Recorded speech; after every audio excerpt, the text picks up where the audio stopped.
Hey, how's it going? Welcome to Tell You What, the podcast. We talk with musicians about songwriting and the creative process.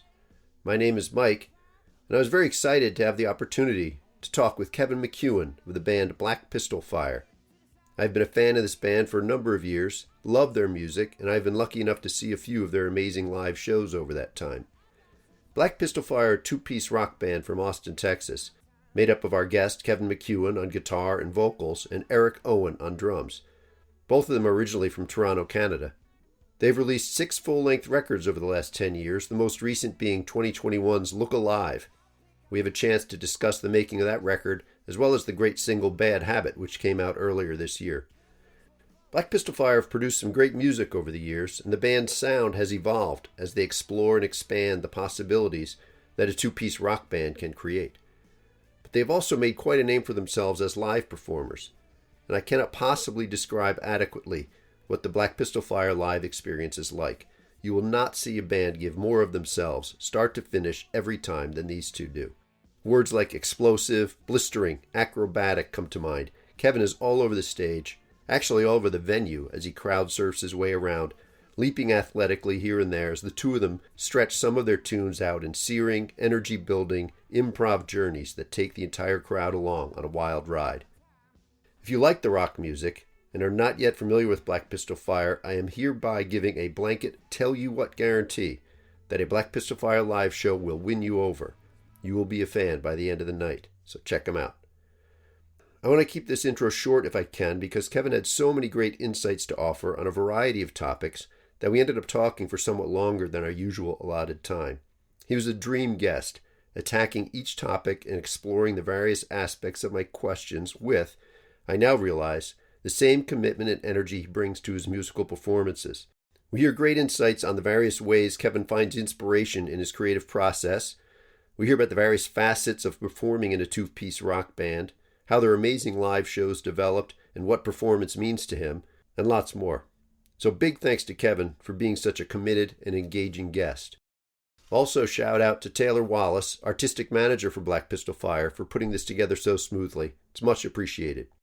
So please enjoy this Tell You What conversation with Kevin McKeown of Black Pistol Fire. We all pick our poison, it's best left unspoken. Not the only one. You can't fix what's broken when all is chosen. Now I know I'm not the only one.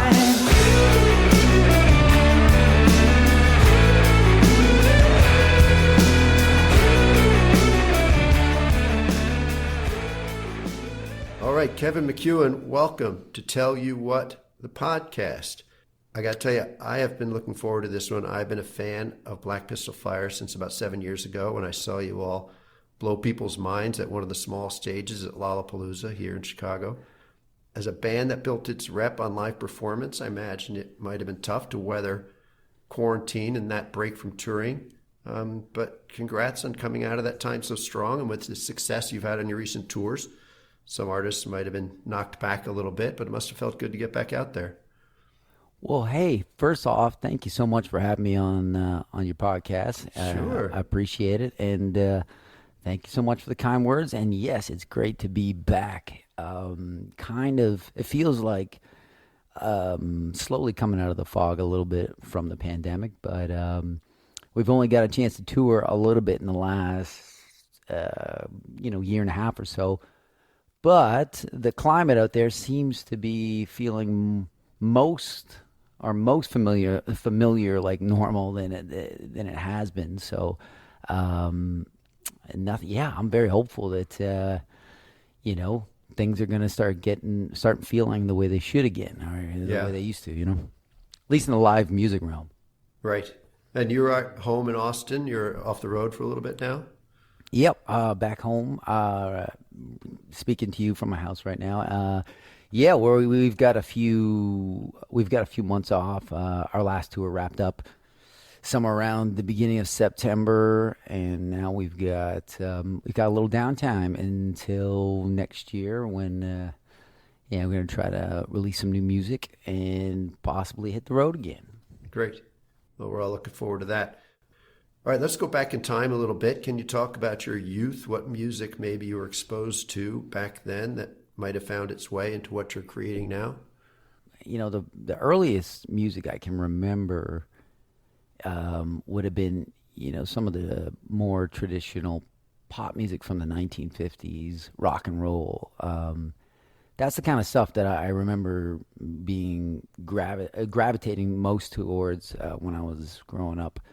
My parents were always playing that stuff in the house, whether it be Chuck Berry or Little Richard, Jerry Lee Lewis, and then my first real musical crush was Elvis Presley at a very young age. Around 7 or 8. I for some reason I just saw a picture or saw a performance of this guy, and my grandma was just insanely obsessed with Elvis, and she used to buy me big picture books of Elvis and buy me tapes and CDs, and she really wanted me expose me to that music, and so did my parents. So and then I just became obsessed with it, all that music, and then from there I learned about Buddy Holly, and Buddy Holly was just kind of another huge monument in my musical inspiration, because he was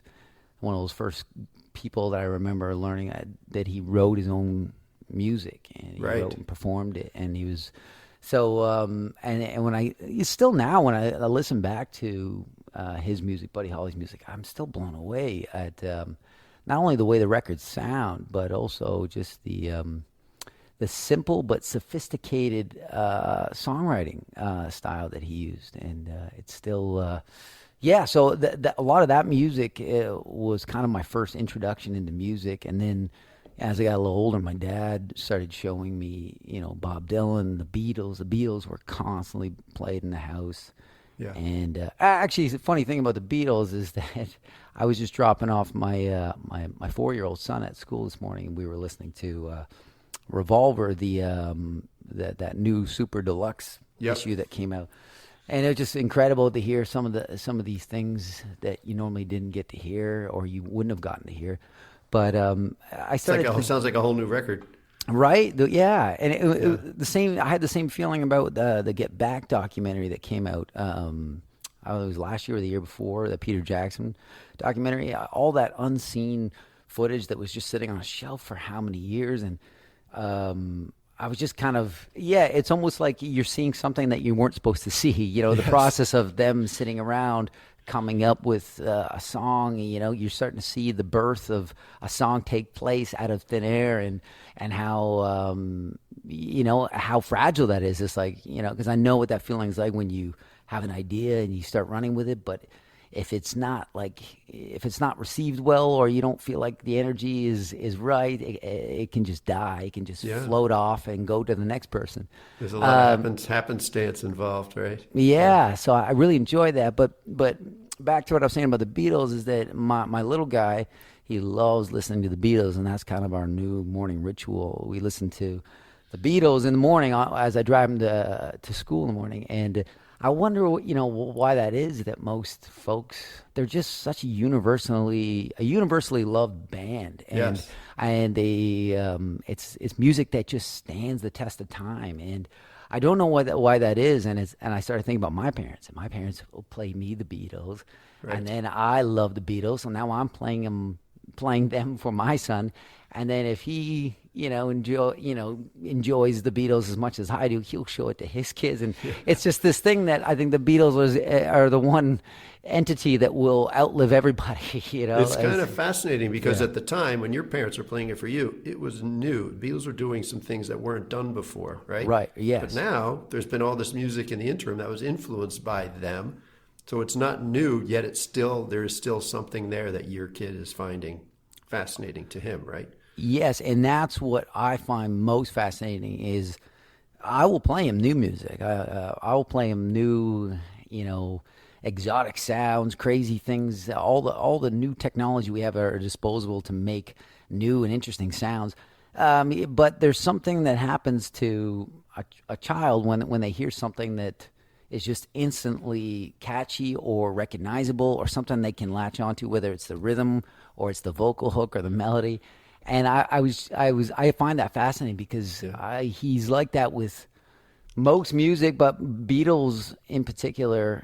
There's something that happens when I put on a certain track of theirs, and he just zones out, and he's completely obsessed. And that's maybe the power of the Lennon McCartney Harrison dynamic of the way they shaped and just really kind of reinvented the wheel of songwriting. And it's part of that beautiful mystery of songwriting, though, that you can't put your finger on what it is, right? Oh yeah, absolutely. But I feel like this is the last thing I'll say about the Beatles is that we'll have another Beatles episode. That's okay. Right? No, I could talk for hours about the Beatles, but on a songwriting level, those guys. If you ever really want to learn how music theory or learn how to put a song together, just buy a Beatles songbook and learn the songs, and you'll learn everything you need to know about. There you go. About music, about songwriting, about So, all right, that's gonna maybe be my weekend project.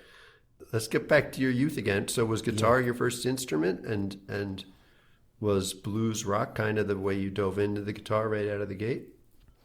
Yeah, well, guitar was I think that was my first string instrument. I did play the drums.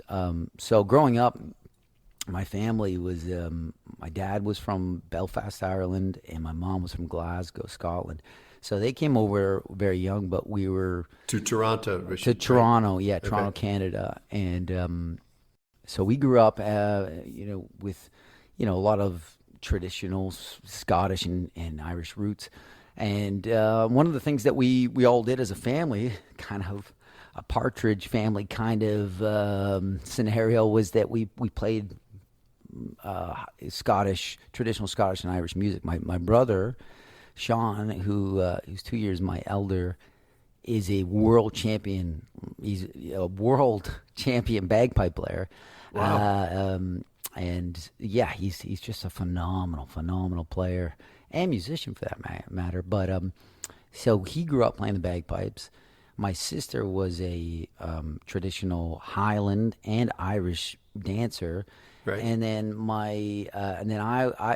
I played the drums. I played a snare drum, marching snare drum, and bass drum in the Highland band. So the pipe bands that we were called, right. Highland.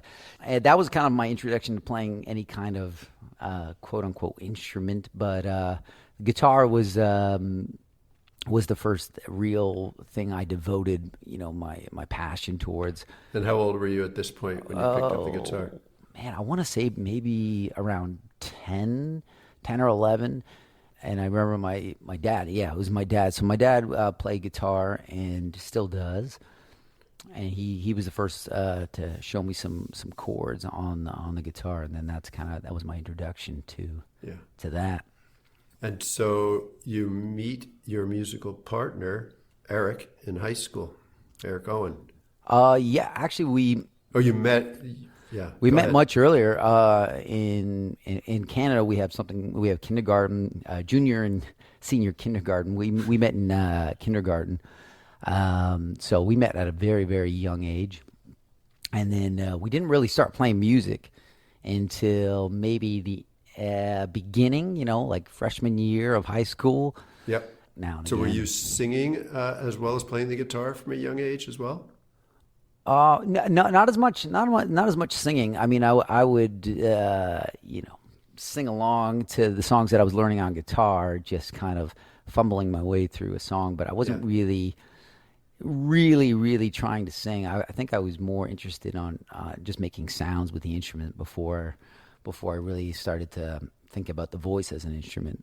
But just trying to learn all those songs. I think the first song my dad ever taught me on guitar was Neil Young, Harvest Moon. And I remember that, I still remember that riff today. And that's funny. When I was in the 8th grade, I got my first guitar, and the first album I tried to learn was the original Harvest album. I'm a little older than you. That's oh, right. funny. Okay. Yeah. The horror, yeah. Oh well, I mean, that's the kind of stuff that I was listening to growing up, and it made it a little bit hard to disconnect with some of the music that my friends were. Right. Like there was a disconnect there because everybody listening to Offspring and I don't know, Marilyn Manson, Nine Inch Nails, and Green Day, and I was still really just listening to oldies like Little Richard and Fats Domino and stuff, but it was kind of hard to share that with other kids at school because that was that's my parents' Folk music. Yeah. So you and Eric are playing in high school. Are you writing songs at this point? When did that start for you? Probably that towards the middle or end of high school is when I started to maybe try to start writing music. We played in a couple little bands in high school, but it was nothing too serious. We were more of a party band, where all of the friends would kind of come over and hang out and just play covers and that sort of thing. But it wasn't until towards the end of high school that I really started to try to make a run at writing and recording some of our own music. So yeah, I think the majority of the time was just spent trying to learn how to play with other people at first, and also trying to learn, hone my craft as a guitar player before I took a real crack at trying to write. If I try to remember back to like early years of high school, I'm sure there was a couple of very, very terrible, first cracks at a Broken Heart song or or whatever. But I don't think I could probably recall any of those at the moment. So let's jump ahead a little bit and talk about your creative process. Black Pistol Fire's put out 6 records in 10 years, right? Something like that, right?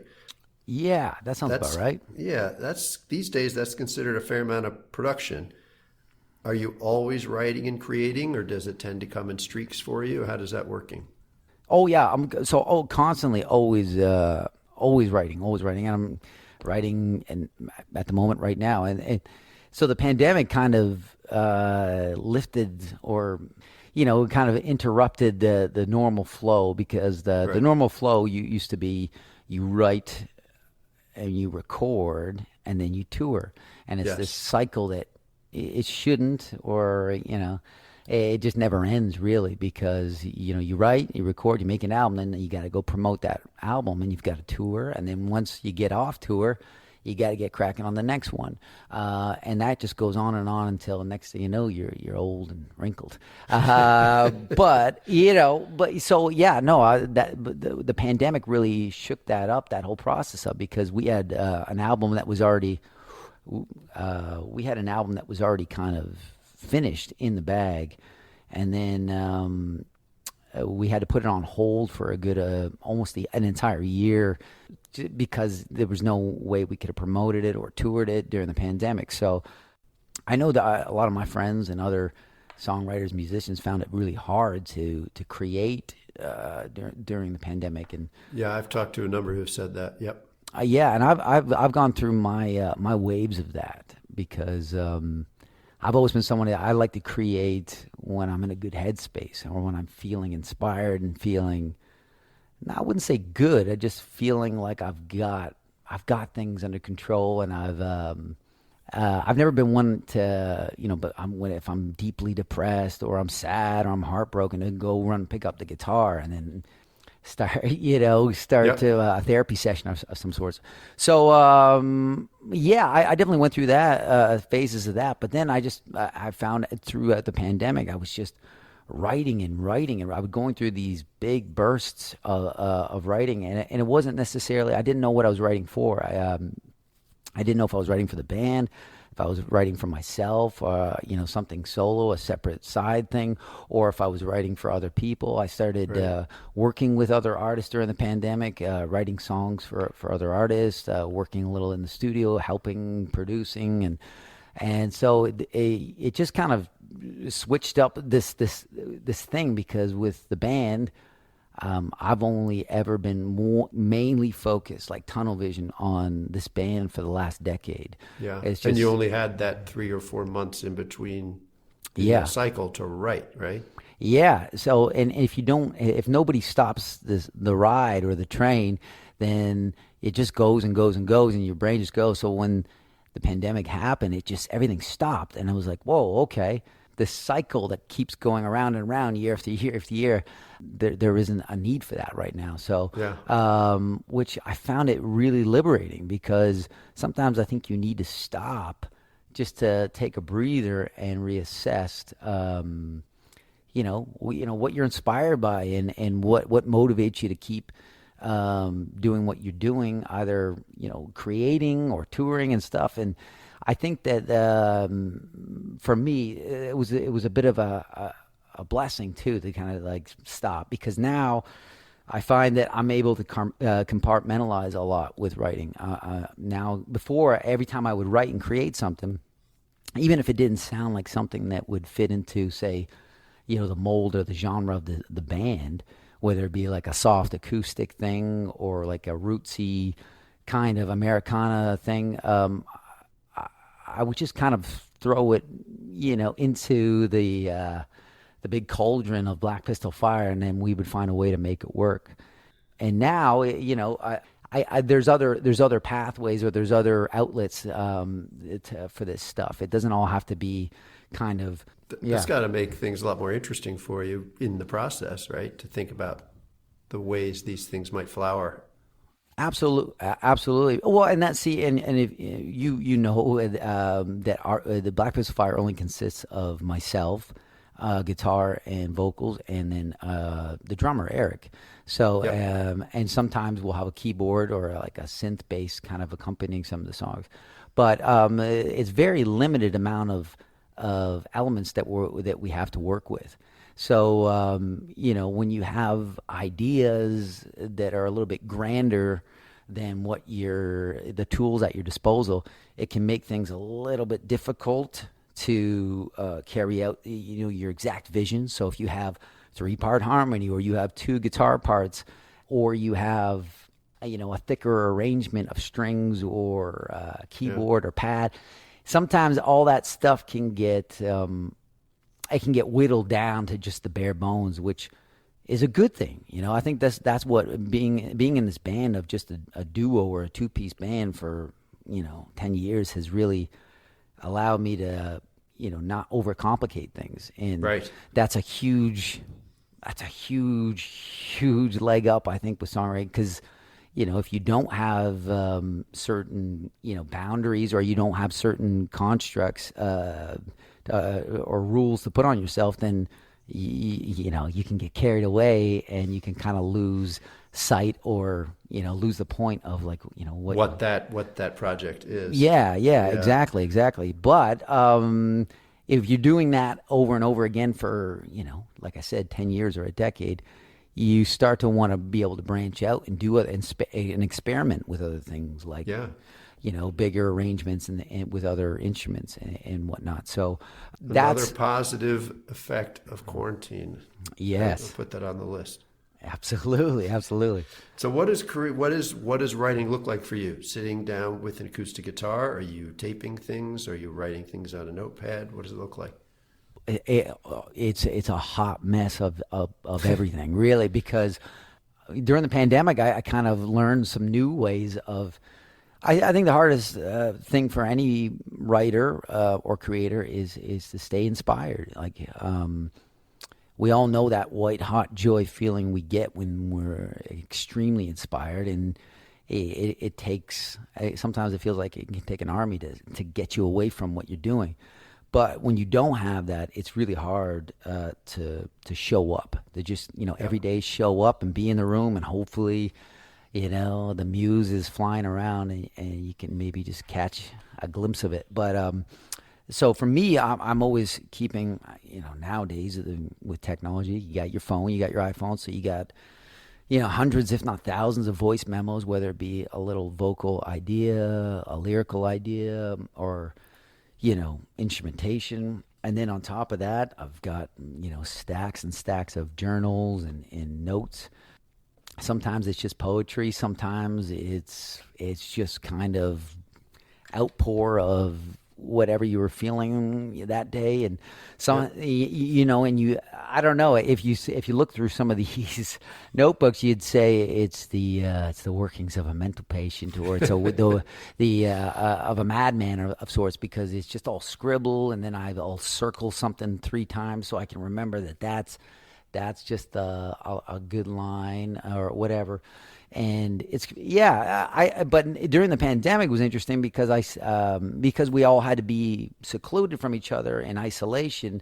The idea, well, you know, when you write something, if you have a band or you have people you can play with, you can quickly work out ideas in real time and with a drummer or another guitar player. But when you can't do that and you're just completely by yourself, to fully realize and see, you know, your ideas or your visions, you've got to kind of learn your way around music software or recording techniques. If you got a 4-track, I started getting into beat making, where it was more or less needed to find drums that I could create a rhythm and a beat, so that I could start playing on top of. So that became like one of my real go-to ways to write during the pandemic. It was the beat first. I would find a drum loop, whether it be like an old break beat from like the 60s, from like some old funk record or a hip hop record, and I'd find these beats, and then I'd loop them, and then I would start writing on top of that.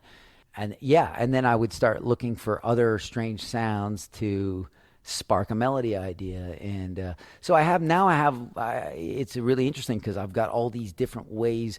If I'm feeling a little bit blocked up creatively in one area, if I'm mostly I used to always just write on the acoustic guitar. Okay. So most of the Black Pistol Fire songs that we hear got their start on an acoustic guitar.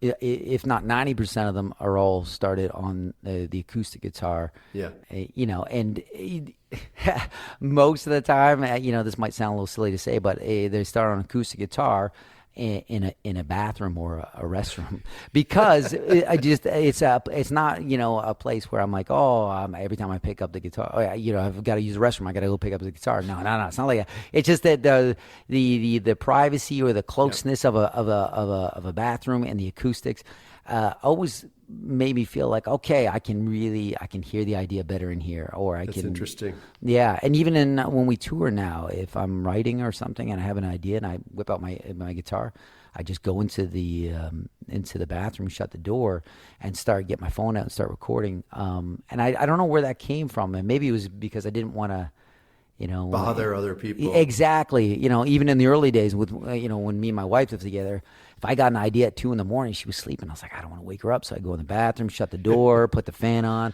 And it's the same thing with the hotel. And now it just becomes, you know, that I don't know, psychological. I have to go in there.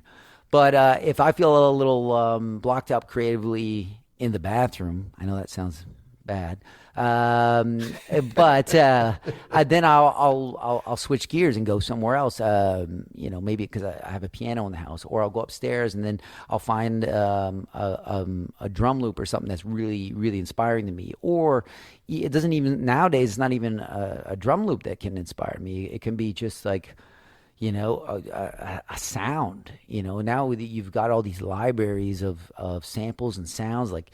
And just hearing, you know, a little vocal sample thing can inspire a whole song, you know. And but then I think my go-to is still, you know, just putting on a record, you know, at any time during the day, in the morning time. Like I said, I was driving my kid to school this morning, and I was listening to some Beatles, and started really, really, really getting inspired by like the production. Every time I revisit their records, I'm like, I love what they're doing here. I love what they're doing here. And then that makes me want to go home and try out this or that, you know. So I think that's, for me, been the key lately, is just to kind of always have some way of kind of unlocking. If one thing isn't working, try something else. Yeah. Do you sometimes feel like the ideas are in there in your brain and you just have to find the way to unlock them and let them out? I think so. I think the ideas are always there. I think they get muddied or crowded by all these other aspects, whether it's the production side or it's self-doubt. You don't think it's good enough, or you're trying to compare it against something else, and But the ideas are always there. I think it's just having a really clear, keeping the pathway clear from you and the idea, and that's what I mean by like staying, having different ways to kind of trigger that. Yeah. And but I also do agree there is something to be said about if it's just not if you're just not in the space to create, then don't force it. Because I have been in that place, and sometimes I do enjoy the results. Sometimes I don't. Sometimes I can hear that. I'm like some things were a lot more of a struggle to get out, and you don't want to look back and regret. Yeah, and it's not that I'm not proud of it. It's just that maybe I'm not. When I listen to it, maybe I know the backstory, and it doesn't resonate as much to me as the ones I know that were. I think most people, you probably interviewed so many people on this podcast that in one way or another have mentioned this idea of that, like, oh, I don't know where it came from, or it just kind of, it was floating there, and I just, I had nothing to do with it. It was just kind of fell in my lap. I never had that too much, but I've had that feeling open up something in me that I can never recall a time when I sat down, I just picked up the guitar, and I was like, oh man, where did this song come from? All the words, all the melody. But I do have those feelings where I'm like, oh, I brushed up against something here. What is this? And then it's such a fragile thing because you can't break that trance.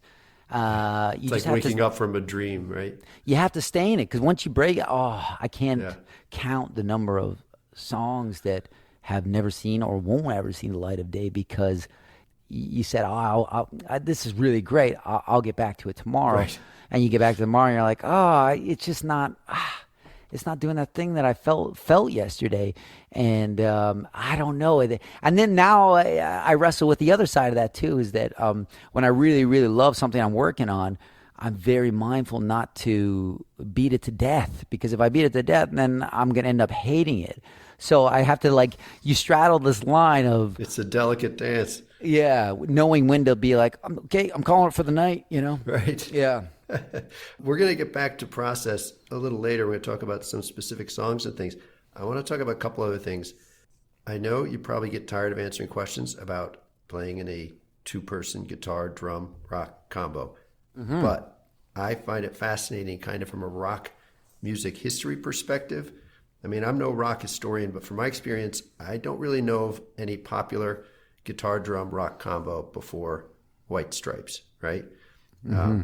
Like I said, I'm a little older. When I was in college, there was a band that was famous around town because they were the band with two guitars and no bass. And frankly, it sounded weird. Something was missing, right? So what do you think it was that allowed these combos to find a place currently? Do you think that musical skills were developed by drummers and guitarists to make the sound okay to our ears, or do you think taste changed and developed, and maybe what sounded wrong or off previously now sounds good and cool, that it took the White Stripes to educate our ears and our brains? I think it personally it was all those things. I think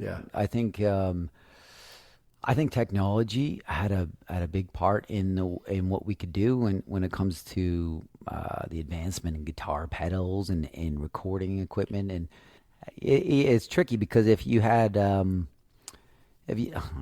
said I wasn't going to do it, but if you were talking about the Beatles, if you just had George Harrison and Ringo playing a heavier rock song back in late 60s on recording, it probably wouldn't sound that big or full. But the way we record now, and also guitar, like I said, guitar pedals that we have now, we have shifters, we have octaves, we have bigger, subbier, fuzzier kind of pedals to choose from. That can help you, fill out more. Because I think that's something that most two-piece or rock bands always have an insecurity about, is like, is the sound full enough? Is the sound full enough? Because there's just the two of us.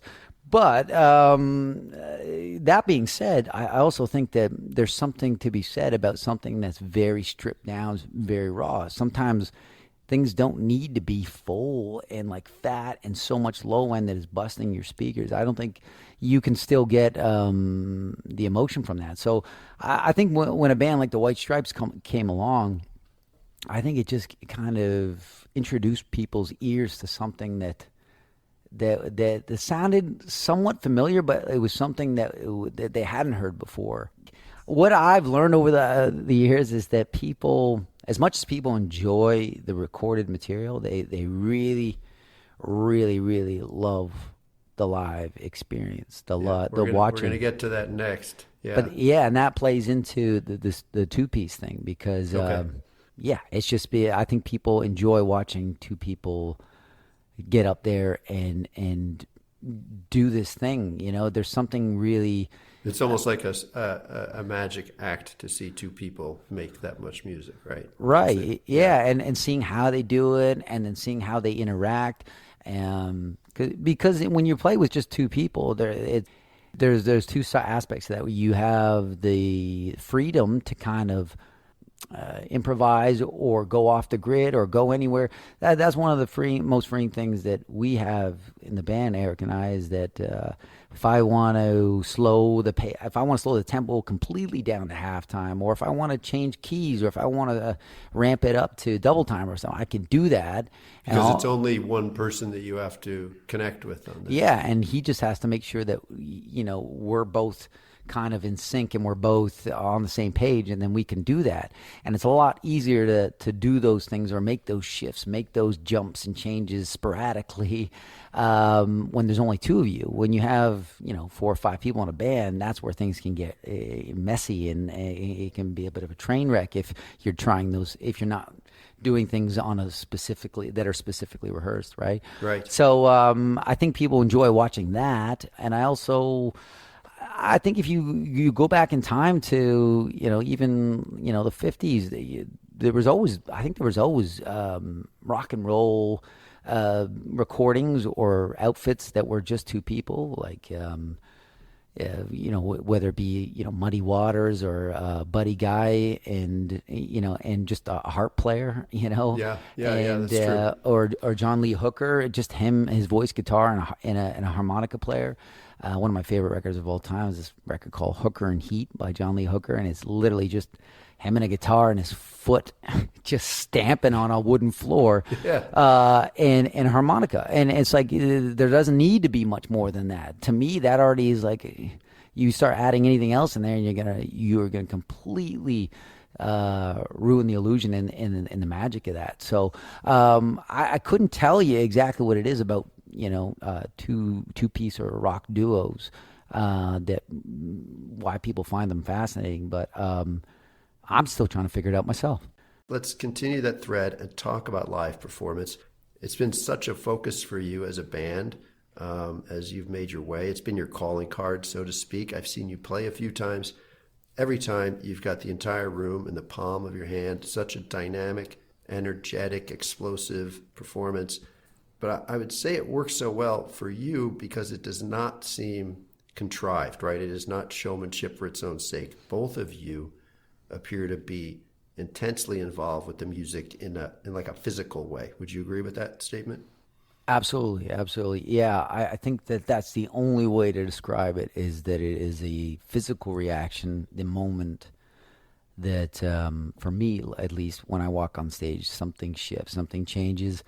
And then as soon as we start on the downbeat of the first song, it's something, a transformation happens, and it all becomes completely just reactive to the music, and reactive to the music and reactive to the crowd.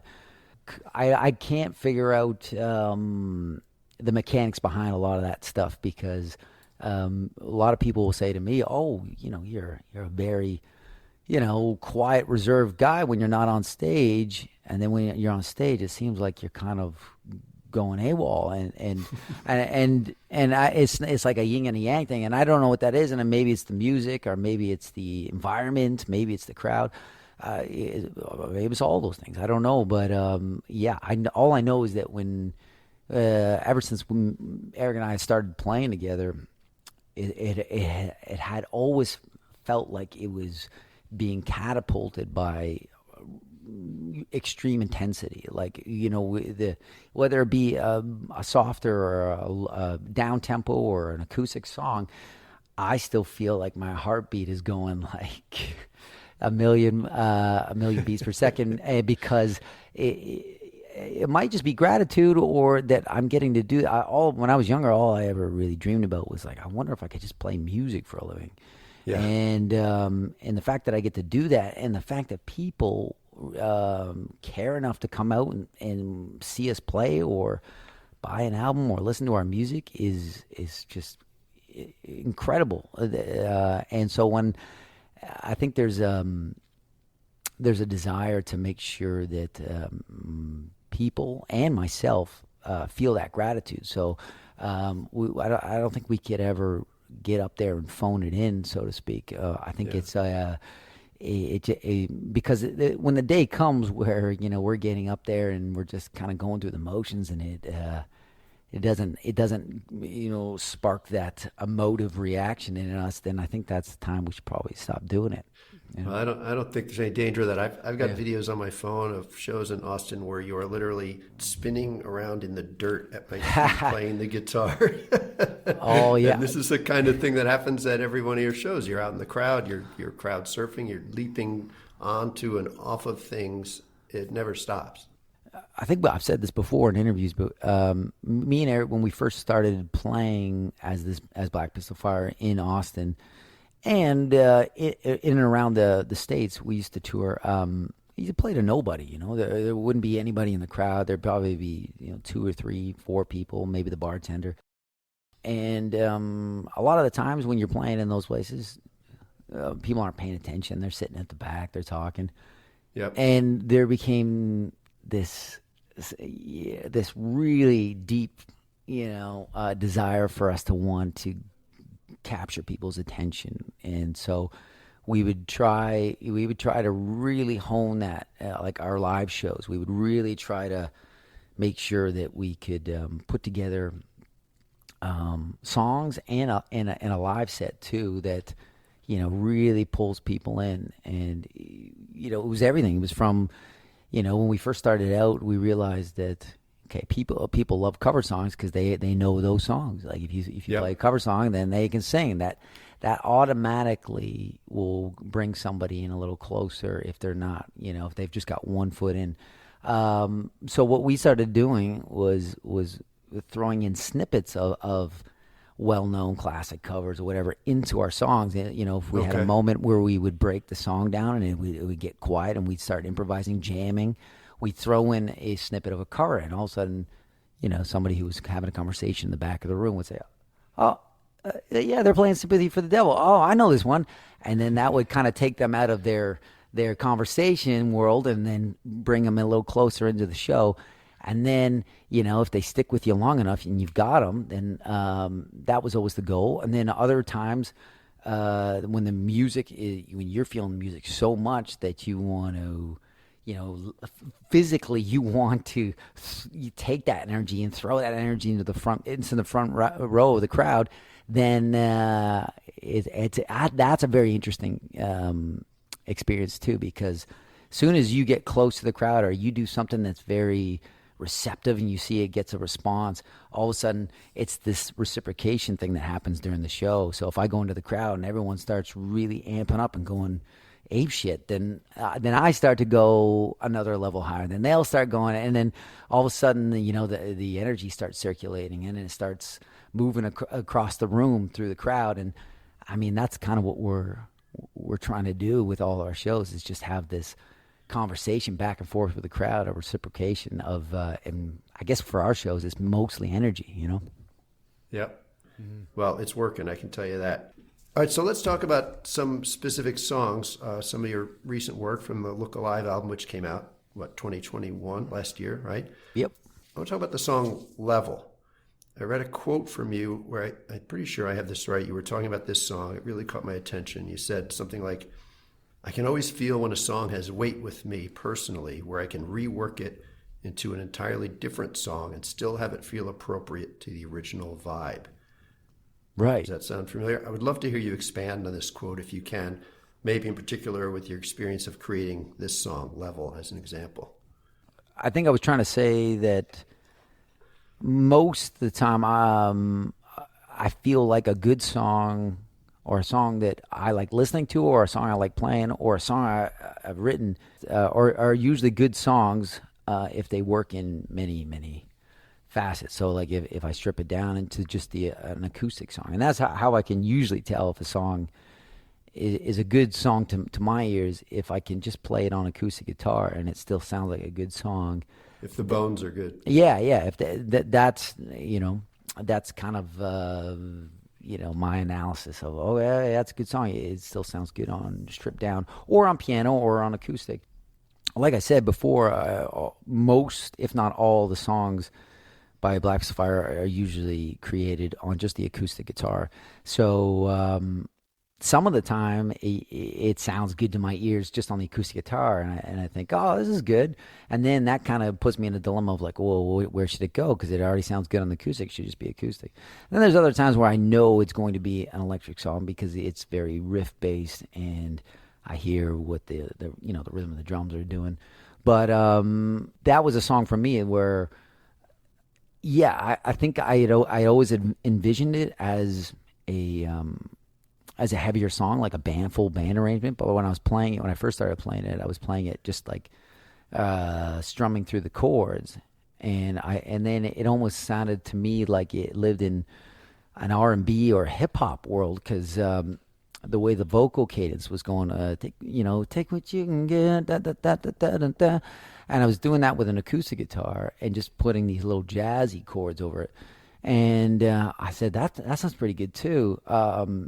But as soon as like I started piecing together the main riff of the chorus with the rest of the song, then it kind of dictated where the song should live and like how we need to look at it. But that's what I mean by that is that I guess when it feels really natural and it feels really good to play in different ways, like not all, at least with our songs, I can't play them all on an acoustic guitar or a piano and they all still, feel appropriate. So that's one. And then from a lyrical standpoint too, it still really, it held up in a lot of ways of, because sometimes when I listen back or I really just focusing on lyrics of something that like a song we've already recorded, and then I look at the words I've written, I'll think to myself, oh yeah, okay, I see what I was trying to say there, but it was kind of mixed with three other ideas that I was trying to say, and then it all came together. But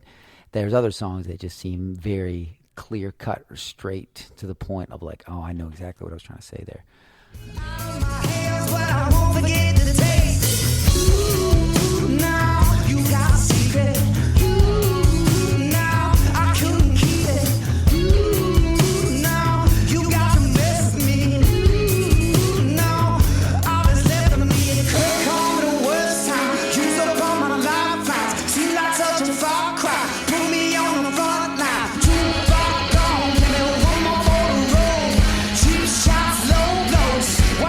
Take me for keep on trying, bring me down, down on the level, baby, down on the level.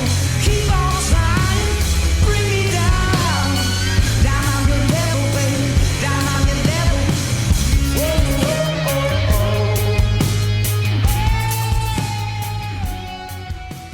Oh, All right, let's talk about the song Bad Habit, your recent single release, right? It's one of my favorites of your recent work. I'm struck here by the dynamics of this one. The pre-chorus builds a little bit, then the instruments drop out for that hand clap part, then it gets big again. These are some great hooks. You've been doing this in your songs to varying degrees, right? There's dynamics, the quiet, loud, but it struck me in this one is working particularly well. Can you talk about this song, maybe in terms of using those kind of dynamics? Yeah, the dynamics have always been, if not the most important part of how this band performs and records, because back to that two-piece thing, I think when you only have a few elements at your disposal, you have to exaggerate dynamics in order to create that illusion that there's more going on than there actually is. So that's like I feel the dynamics are always at play in all of our music. Yeah. But this track, especially, for me, the inspiration behind this track, I wanted to harken back to that feeling of the early 2000s kind of garage rock scene, when you had like the Vines and the Hives and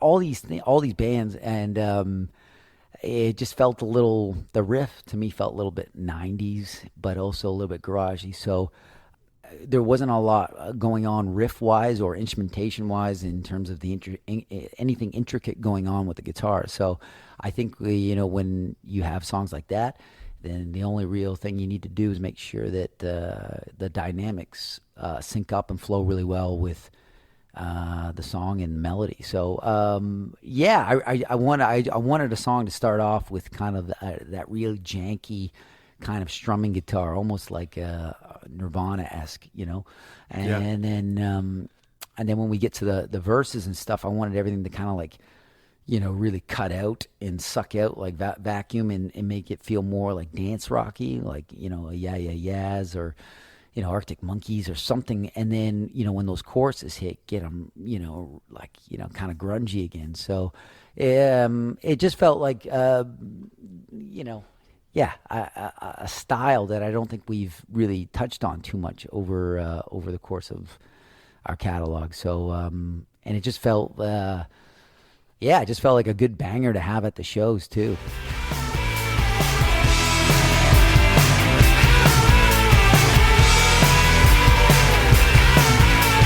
Snake kept slithering your serpent smile.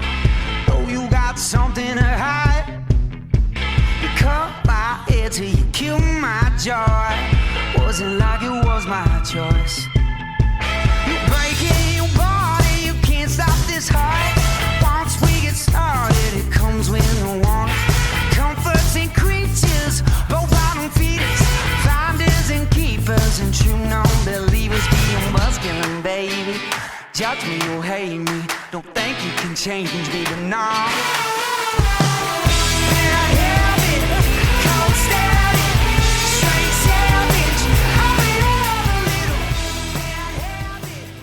We've been talking a long time, but I want to cover a few more things here, if that's right with you. Sure. I want to talk about the song Hope in Hell. A great vocal performance on this one. When I go back now and listen to your older material, in terms of what you're doing now, I see a development in your vocals, I think both in terms of your performance itself, but also the production decisions. The vocals seem to be much more out in front sonically with this record. Can you talk about this song a bit, maybe in terms of how you're working with your voice now and how that has changed over time? Absolutely. I think it's the way we choose to record our records now, because in the early days we did things very quickly, very lo-fi, only recording on analog tape, and also oversaturating everything, the vocals, the drums, the guitars. So sometimes that can create a really cool vibe, and it can really intensify the energy of the recording. But it can also make things a little muddy, a little hard to hear. As we started making more and more records and realizing, how to record better and what makes songs impact more, is the vocals seem to become more prevalent and less dirty, more upfront in the mix, and really have people. For years and years, that's all I would hear is, "What are you saying in the song? What are the lyrics of the song? I can't understand what you're saying." It's like, okay, I get it, I see what you're saying. So I really want a conscious effort to try to not shy away from the vocals, and So I think on a recording side, sonically, I think we've matured in that way, where it's I don't know. I think most people that I know don't really like the sound of the singers. Don't really like the sound of their own voice, and they try to cover it up with a bunch of effects, delay or distortion, and that stuff I feel like can get a little old, or it can can get tiresome. So I think it's taken me a little bit of a minute to get more comfortable with the sound of my own voice and be okay with that.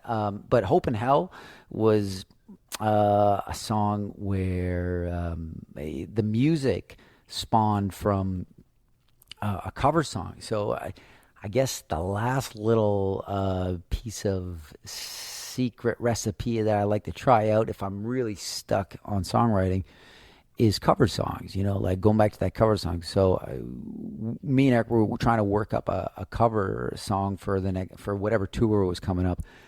And I had been really, really obsessed with this pop R&B record that had come out by an artist called Rihanna. Rihanna, and she has this song called Consideration, and it just starts with a really distorted drum beat. But the chords and the rhythm, like the way the track bounces, I loved it so much. So I said we should try it and do a cover of this. So we tried it, and I quickly came to realize that I cannot pull this off vocally. Like she is a phenomenal singer, and I don't think I'm going to be able to sing this quite the same and have it still sound good. So, anyways, we scrapped it, but I remembered the bass line and the chords. So I remember kind of playing that over and over still, and it would still seeped into my subconscious. So one day I was playing the chords, and then I just switched up a couple of the turnaround chords, and then I said, "Oh, that sounds kind of interesting." And then I put this little lead lick on top of the descending chords, and I was like, "Okay, that's cool. Okay, got some music here. Now I need to kind of see what comes out vocally." So the song kind of really was inspired by trying to learn how to play a cover song that ended up being not usable, but the bed. So if you listen to those tracks side by side, you'll say, I don't know. But now that I told you, you might be able to hear the similarities in not only the drums and the bass, but also the descending chord progression, the verses. And then vocally, that was, I remember maybe like 2 days before we were going in the studio to record the song, I said, okay, I've only got a few little vocal ideas. I gotta piece together a vocal for this track, or else we're not gonna have anything to sing. I'm not gonna have anything to sing. So I started writing these words, and that was one time I do remember the lyrics coming very, very quickly, because I remember I just sat down in the morning time after I finished coffee, and I had an acoustic guitar, and I was like, okay. The words all seemed to just come out very, very easily to that music, and I remember being very grateful and very excited, only to find that when we went to record it and when it was time for me to do the vocals, I thought I was doing a horrendous job of singing this track, and I was singing it for a good hour in the studio, take after take, and I just felt like, oh, I'm not nailing this. This is awful. And the producer, and I remember Eric was like, no, it sounds great. Don't worry about it. Don't worry. Finally, I got through, a final take of the song. But I remember going home that night and apologizing. I remember sending a text to Eric saying, "Oh, I'm sorry. I really, really crapped the bed on that song, man. And I'm sorry for wasting everybody's time for that last hour and a half." And I was like, "Don't worry, we'll get some other songs recorded next week or whatever." I just remember felt very bad about it.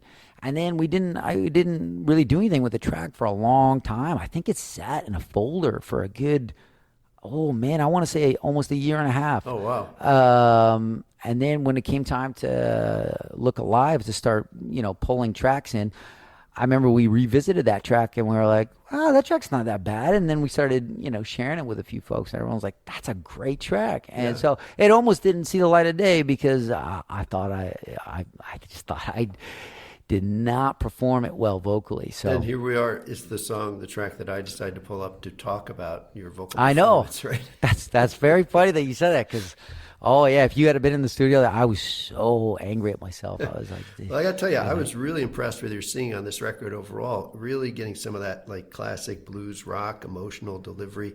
I was actually thinking of Brittany Howard a little bit as I was listening to some of it. So, oh wow, yeah, big fan of hers you for can sure. take that as a compliment. Absolutely.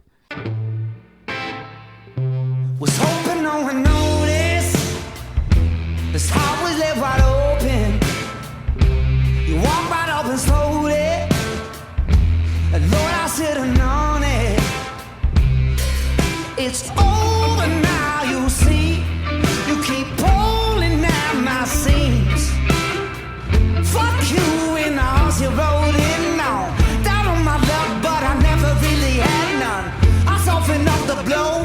It's all for sure. It's useless to try. Holding my mind, I think you got that too. You can have it all, but how much do you wanna lose? Holding my mind, I think you've got that too. I think we got time for one more question. We can kind of look forward a little bit with this one. I want to talk about your evolution of the band musically. Your records seem to have gotten more complex in terms of adding different instrumentation, more complex productions. I think I read for this last record, you said something about being unconcerned about recreating these songs live, that you were more concerned with trying to make good songs in and of themselves. So how has this developed over time in terms of, focus? You talked about this a little bit earlier. We talked about the pandemic, about songwriting and creating songs for their own sake versus the live performance, and how you're kind of looking at those two things and balancing them as you look at the band going forward. Well, with all of our albums, we've always made songs that just don't. They don't hold up live, and they just don't. They don't sound the same live, so we don't play them. There's a good amount of songs in our catalog that just don't get played because they don't work well live. And I think in the early records we didn't lean into that too much. We always said, we got to be able to play these. So yeah, with Look Alive, that was definitely an album that every song I felt like it wasn't on my radar. I felt like if they didn't need to fit into the live realm, like if we couldn't play them, we couldn't play them. I mean, of course, some of these songs had to be, playable live, or else we wouldn't be able to tour. Right.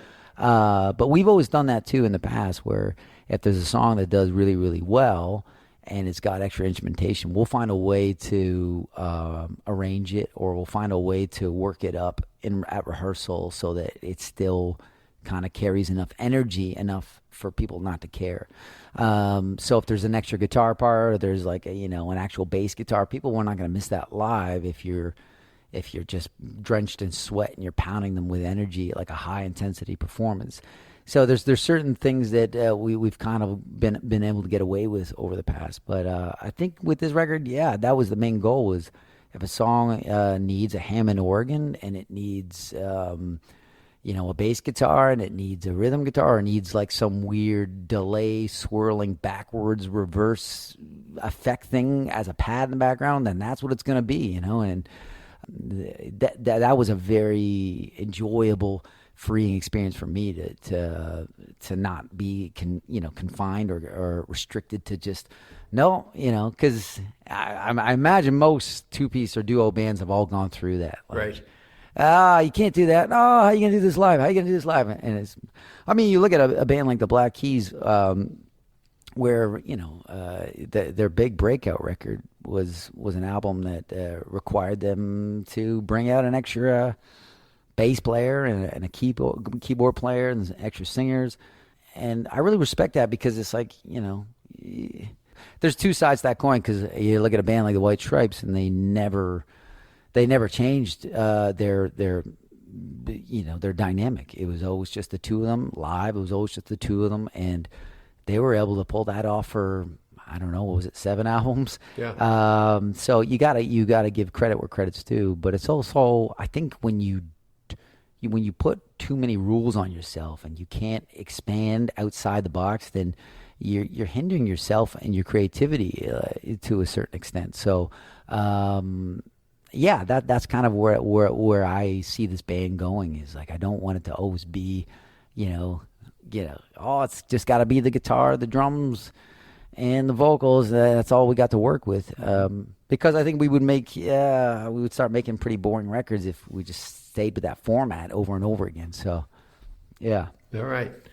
I think we're going to leave it there. Kevin, I got to tell you, this has been a great conversation. You've offered so many great insights. I feel like we could really do volume 2 sometime in the future because you have so much interesting stuff to offer. Oh, sure. Absolutely. Yeah. Thanks for having me on. I appreciate it. Yeah, I appreciate you taking the time, and we look forward to seeing what's coming next year from you all. You say you're maybe going to put some new music out in 2023. That's next year, right?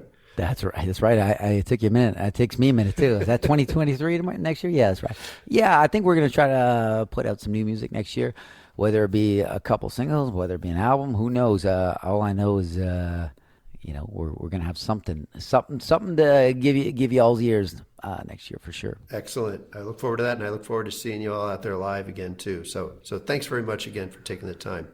Absolutely, man. Thank you so much for having me.